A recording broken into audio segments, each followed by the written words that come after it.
The world's most powerful cyclists ride the Tour de France, surely. No. The world's most powerful cyclists are potentially this bunch. A number of them can produce over 500 watts for an hour. And where do they race? The America's Cup, a boat race. Yes, I know. What is that all about? Well, in this video, we're going to find out. We're going to find out who these guys are and just how good they are at bike riding. This is unreal. We're also going to find out why an America's Cup team even has need for a squad of the world's strongest bike riders. Sat on your wheel, my power meter was just over or just under 400. What do they even have to do, and where did they find them? Those guys they've got are just absolute monsters. I mean, incredible athletes. But still need 650 watts, and I nearly dropped. To the point where he ripped the bottom bracket out of his bike on the trainer doing some big watts, so I pity the bike. Oh man, up a climb into a headwind and like, that was good. Oh God, fair play to you. Firstly, I know what you're thinking. This is the global cycling network, and yet here I am on a marina in Barcelona with the Mediterranean gently lapping away next to us. And yes, honestly, I would wonder how on earth I got here too. So let me explain. The link is SRAM, the American bike component manufacturer who provide engineering expertise as well as parts to these guys, the American Magic team, for their training bikes and crucially for inside their boat as well. The plot thickens. Now, when SRAM were telling us about this project, about how the boat can go over 100 kilometers per hour on wind power alone, well, frankly, we jumped at the opportunity to come and take a look and find out more about it. You see, the America's Cup is a pretty big deal. You probably don't need me to tell you that. Nearly 1 billion people watched it when it was last run in 2021. It is the oldest international sporting competition in the world. The first edition was in 1851. But if you fancy entering today, it'll cost you a cool 2 million quid. Yep, that is even more expensive than a triathlon. And an entry fee won't get you very far anyway, because just like a triathlon, you also need to spend about $130 million on cutting-edge equipment. In this case, you need a team of over 100 people who can design, build, and then crew the fastest boat that they can. Now, the exact requirements of which are laid down by rules written by the previous winners, in this case New Zealand, who have specified AC 75 class yachts. So 75 feet long, but also with a team of 4 cyclists on board. I mean, it doesn't get any less weird the more you say it, does it?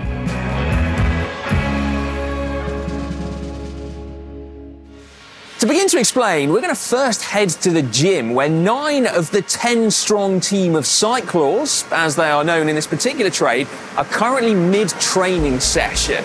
Now, I don't really know what to expect, but the lead performance coach is a guy called Ben Day, who is himself a very good professional cyclist. So we're going to get him to help talk us through it. Inside, the guys were riding completely bespoke indoor training rigs, aspects of which we can't actually show you because of top secret tech.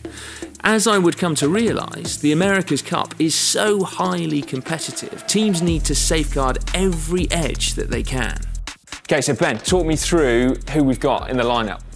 Here's our wall of champions here. Down the end we have John Kroom. He has a track background. He's specialising mostly in the kilo, but also was riding in the Team Pursuit for the US. Next to John we have Austin Regier. Comes from a rowing background, but also just a very talented athlete. Has run a 2:45 marathon before at 94 kilos or something like that. Next up we have Trevor Bird. So we have 2 guys on the team out of our 10 guys. We have 2 guys on the team who actually raced in the last America's Cup, but they were grinders. So upper body. Trevor comes from an Olympic sailing background himself. Next up, we have Chris Shirley over here. So Chris Shirley also comes from a rowing background, just a super strong guy, has one of the best moustaches on the team. So next along the line here, we have Madison Molitor. Madison actually was getting into cycling a little bit after a rowing career in college as well. Next to Madison is Colton Hall, one of our strongest guys, belts it out all the time. Next to Colton, we have Ethan Cedar. So Ethan he was an engineer at Apple, partly designing the watches for Apple. Not quite at the end yet, so we have James Wright, so Stanford rower here, so then they sort of competed against each other, these two. And down here, arguably the best or the second best moustache on the team. Ashton Lambie, probably don't need to make any introduction to him, but one of the first men under 4 minutes in the individual pursuit on the track, known for being the super aero guy. How did you get the team together? A little bit of everything. So my colleague here, Baden Cashmore, he got onto a rowing forum. We heard that was a good place for us to start, and we knew that they had a great subset of physiology for what we were looking for. We just have to polish the fact that they hadn't ridden very much before. And what was it you were looking for then? Like numbers? Like raw horsepower? Yeah, so I designed a protocol. It's called the V1 protocol. The guys love it every time I say that. No, they don't actually. So it's a test all within 1 hour. They do a 30-second max effort, a 4-minute max effort, and a 20-minute max effort. And within that, we're trying to just get different pinpoints on their physiology, anaerobic capacity, VO2 max, and their threshold. And so within that, for our recruitment drive, we were asking for guys who are doing over 1,000 watts for 30 seconds, over 540 watts for 4 minutes, and over 420 watts for 20 minutes. Once they had that, and as long as they're sort of like within the weight range that we're looking at, we'd open up a conversation. We've recruited these 10 beautiful specimens over here, and then we've had further development there, and so we're pushing much bigger numbers than what we were originally recruiting.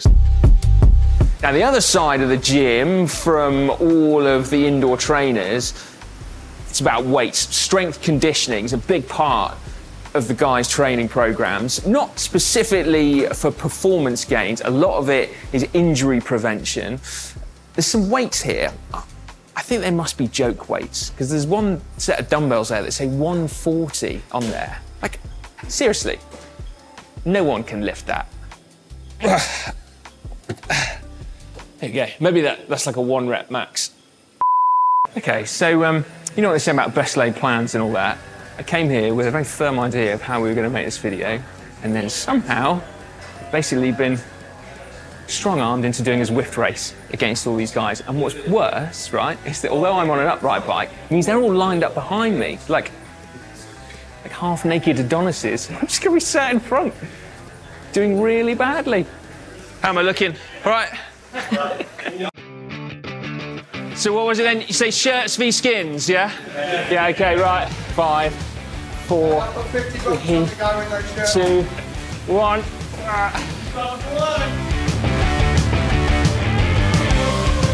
I'm going full gas. I've not been dropped yet, but still doing 650 watts, and I'm nearly dropped.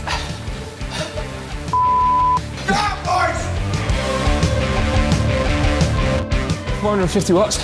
That's cool. I can do that.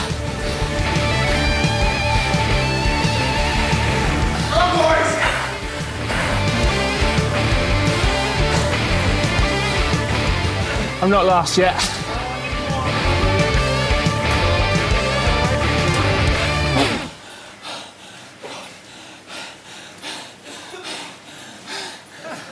Well done, guys. Bloody hell. Oh, my word. It's that thing where, you know, I don't want to get dropped, so I'm just going to dig as deep as I need to stay with it. And I'm looking at the power and I'm like, I can't sustain that. I can't sustain that. And sure enough, they all just disappeared serenely into the distance. Right. It won't have escaped your notice that these guys are riding in a recumbent position, i.e. they are sat down as opposed to upright. The reason why will become clear in a moment, but it is notoriously difficult to do efficiently, as I was about to find out. It feels kind of familiar, but also different at the same time. And I can't quite work it out. Oh man alive, that number doesn't want to go up. Oh, my legs are just burning.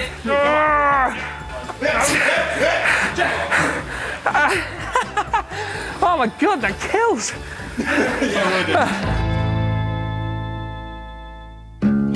Can I just say, that was harder than it looked, okay? Now, to help us understand what this team of cyclors are doing and why, we need to speak to a sailing expert. And who better than Olympic gold medal winner Paul Goodison? So, Paul, as the helmsman, you're like the driver of the boat, right? Could you explain to me why you've got a team of cyclists on board? This time around, the rules are a little bit different from the last America's Cup. We went from 11 people last time, who were mainly arm grinders, to this time we're only allowed 8 people on board. Okay. And we're only allowed four modes of producing power. So basically we looked at it, and the legs can produce a lot more power than the arms. So we decided we had to go for the cyclists.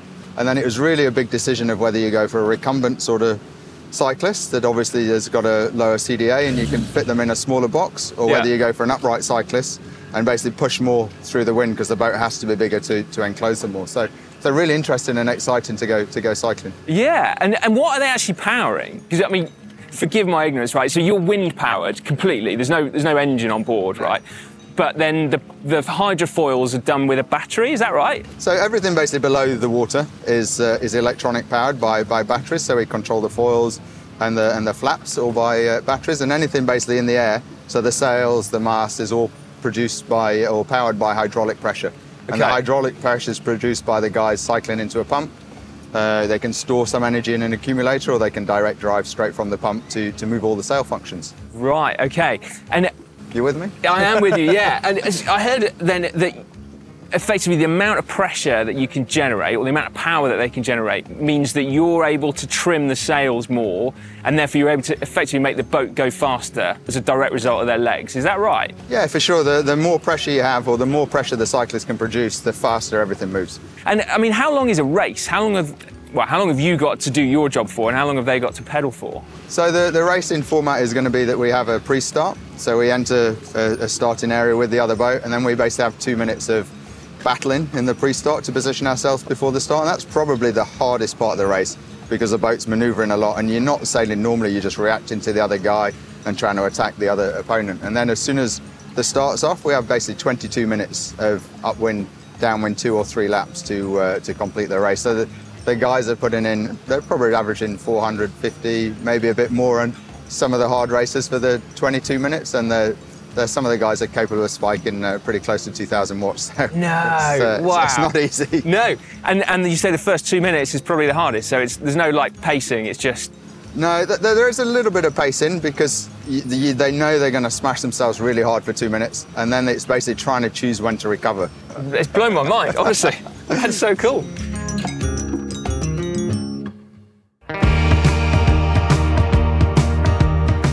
Okay, so now we know that these guys are integral to the speed of the yacht, hence why they have to be so powerful, and also riding in a recumbent position. I have a feeling that I know what you're thinking next. At 95 kilos plus, how good can they be away from Zwift and yachts and into the real world, where watts per kilo matters? Well, to find out, I joined Ashton, John and Madison for 3 15-minute threshold efforts up a famous Barcelona climb, Tibidabo. But first, a warm-up and an opportunity to chat to the guys firsthand. So Ashton, talk me through how you go from being a world champion track cyclist and a world record holder to here. Like, what happened? How did you get here? I mean, I guess for me, 2021 was a big year where I got the sub 4 minute record and won world championships. And I mean, that was kind of everything I could do in the individual pursuit. And I was like, okay, I did that. I don't need to keep doing it. Yeah. This opportunity came up through SRAM. I tried out and got to go trial with the team in Pensacola. Didn't make the first cut, but did make the second cut. You didn't make the first cut? I did not make the first cut. Wait a minute, you are the first guy to go under 4 minutes, which to my mind is like the ultimate high power endurance event, and you didn't have enough power. I wasn't heavy enough. Like, I've had to gain a lot of weight, and now I'm walking around at like 88 kilos. So can I ask what your power numbers did then? So if you got even stronger, then... Yeah, I mean, I'm putting out PBs for sure. and in a recumbent position, which is insane. That is insane. And talk me through like some of that transition then from bike riding to actually getting out in a boat. When you first got on, did it freak you out? Not as much as I thought. Like, I remember being on the chase boat the first time, and this was Patriot 2, the boat from the last cup that we trained on. Yeah. And seeing that boat come off, like lift out of the water, and it's huge. And to see a building moving at 40 knots and just floating out of the water was surreal. And then you get on it, and it's like, when you start foiling, you feel the boat kind of lift out of the water, and then it's so smooth.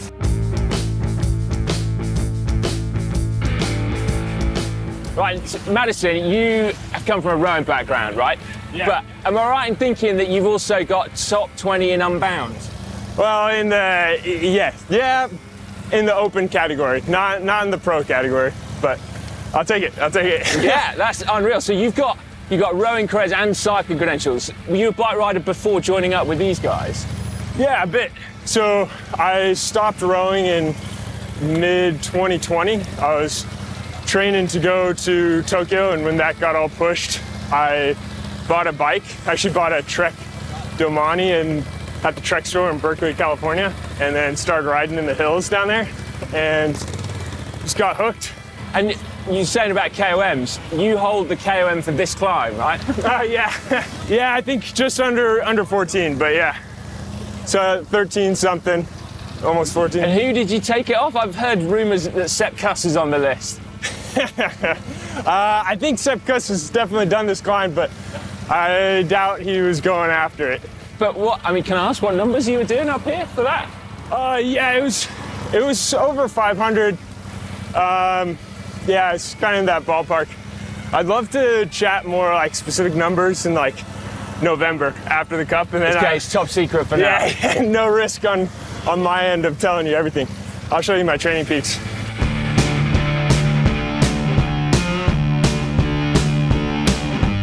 Okay, so Johnny, you've got a cycling background, is that right? I do, yeah. A track background. Yeah, mainly. I mean, I've done Leadville, I've raced on the track, road state championships. I've kind of done it all. Right. So, and again, I mean, I've got to ask a question. How have you ended up here? I don't really know, to be honest. I had an opportunity to go to Tokyo and train for the team pursuit, and I kind of just went all in. I'm come from heavyweight wrestling and football background, and lost wrestling? Yeah, in high school. Lost over 100 pounds. Decided I would dabble into the track a bit and see what it was like. And then I get a phone call randomly, like almost like an unknown number, that was like, hey, do you want to go sailing? It's like, man, I live in Colorado. Like, I never sailed a day in my life. Like, no need. We just need you to do these watts and weigh this weight. No way. And I was like, I'm in. Like, darling, I've got a proper job. Yeah. No, I'm pedaling on a boat. Warm up done, we are into the efforts. Wish me luck. Here we go. Just a casual 420 watts. And breathe. The one good thing is I'm getting a bit of shelter, and I need it because I'm doing 430 watts. I feel a little bit like I felt in that Zwift race, which is that I'm way over threshold. Doing 390 at the minute.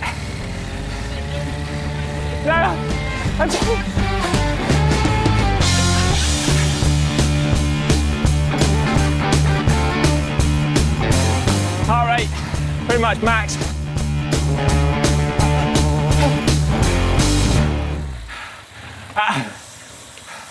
Well, mate, only 2 more to go. Oh, fair play, mate. Jesus. That's funny. That was solid. That was definitely higher than I was expecting to go. Yeah. I'm glad you said that. Sat on your wheel, my power meter was just over or just under 400.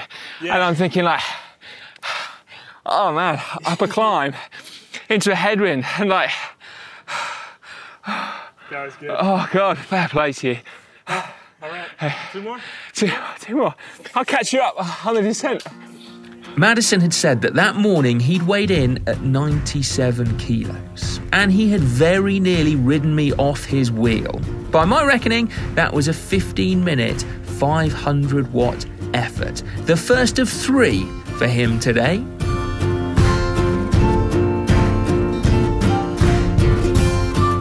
Now, it's fairly clear that I'm not going to make the cut, unfortunately, for the America's Magic crew, but nevertheless, they are giving me the immense privilege of actually allowing me inside the yacht to try and pedal, basically experience what the cyclors experience just on dry land. And so the yacht is in here. It's on a maintenance day today. This is the shed. You're not allowed in here because this is the secret sauce, right? So in there, they've got the sails, which I've learned are made out of carbon fiber as well. And then the yacht itself. You can probably just see a little bit, can't you? Right, I'm gonna go and get ready. This is my seat, right? When the entire boat costs gazillions of pounds, this feels quite homespun. Look at that, carbon fiber wrapped around insulation. It's pretty lightweight. And that's not much heavier than my actual seat on my bike. I can't tell you how excited I am. Right then, time to get in. There's bits in here that are familiar. The SRAM red cranks and a massive chainring. And it's a fixie, right? So there's no freewheeling. Nope, no freewheeling, no backwards pedaling. So if you get tired here, like... Too bad. But there's a power meter attached to my cranks, isn't there? And so you can see if I'm sandbagging. Yeah, kind of. So I'm going to talk you through, in that you're not allowed to see this, but I'm going to do a bit of description. So in here, we've got a pair of normal SRAM red cranks with a whopper of a chainring, and then the chain is driving a smaller sprocket, and then there's this mystery drive shaft that just disappears into the middle of the boat. So that's going to be what's effectively charging that hydraulic pump. That's what we're doing here. But then when you're sat in, you really can't see very much out of there at all. Potentially just the back of the boat a little bit, but in here there's all sorts of controls. Everything is carbon fiber. We've got I think we've got screens attached there. I've got buttons to press. I never did find out what those buttons did. It was remarkable, though, how hard it was just to pedal. There was no flywheel, so no inertia. It was like riding with your brakes on. It made me wonder at how exactly SRAM had been able to assist the team to harness the power of these athletes. Over to Michael Vittorio, one of the senior engineers at SRAM and Zwift. So what was it then that American Magic actually asked you guys to do? They really needed to know, how are we going to pedal something on this boat? That was something the team really hadn't done before. And they brought us in essentially as engineering partners to share our expertise just with cycling in general. And then all of the different functional bits of how are they actually going to turn cycling power into hydraulic power on the boat. I mean, I was struck when I was there about the importance of the cyclors on the boat and about the correlation between the amount of power they can produce and how much faster the boat can go. So how much were you able to contribute in terms of improving the efficiency? Because it's a single speed setup, right, from SRAM's perspective in that boat. So what was it that you guys were able to do? We shared quite a bit of data with the team from our internal testing. A lot of that was some of our tested gear ratios and gear ratio models that we've done, as well as the data around the chains themselves and their interactions with the different chain rings that are on board. So there's that power efficiency piece, and then I'm sure they've talked to you. It's a huge weight game that they're playing. I remember one of the times we showed up with the boat, and you know, in my previous experience, I had known this was the case, but I was surprised that there's scales at every staircase going to the boat that are calibrated. And if you took a boat or a piece that was going to stay on board, I mean, I'm talking a piece of line, you had to weigh it and then mark where in the boat you were going to put it so that they could get their weight models correct. And was there anything is there anything rather that you've learnt, you think, from working with American Magic over the past 2 years that you can now translate back into cycling? Absolutely. So, I can't I can't give away all the cards that we've been learning with the team. Certainly, we've learned a lot just by working with this completely unique set of athletes.